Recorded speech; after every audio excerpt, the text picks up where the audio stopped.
Hello and welcome to this lecture on one of the most fundamental concepts in quantitative aptitude, speed.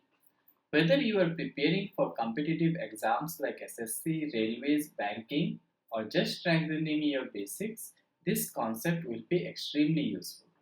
By end of this session, you will be able to understand the concept of speed in simple terms, use formulas that connect speed, distance, and time, convert units between kilometer per hour and meter per second quickly. Alright, let's try to understand what speed really means in simplest way possible. Imagine this. You and your friend decide to go to a nearby shop. Both of you start from the same point, but you are walking and your friend is riding a bicycle. Now, after 10 minutes, you look around and realize something. Your friend is already far ahead of you. Why this happens?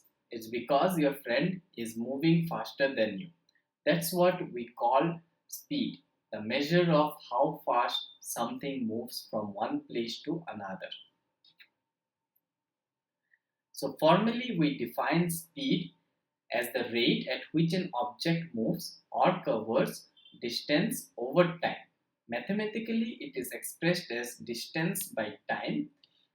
And now here if you see these formulas, these are now derived from the original formula of the speed, which is distance by time. So here if we have speed is equals to distance by time, we can write distance is equals to speed into time and time is equals to distance by speed. It's always handy to remember these formulas. Now how we do the unit conversions? Say for example, if we have a speed in kilometer per hour and then we are asked to convert it into meter per second, we can directly multiply it by 5 by 18. How this is achieved? If you see here, kilometer can be converted into meter by multiplying it by 1000. And hour can be converted into second by multiplying it by 60 twice, because if you multiply it by 60 once, will give you in minutes, and if you again multiply it by 60, it will give you in seconds. Similarly is the case here. Here is an example of what speed is. A car travels 150 km in 3 hours and it is asked to find the speed.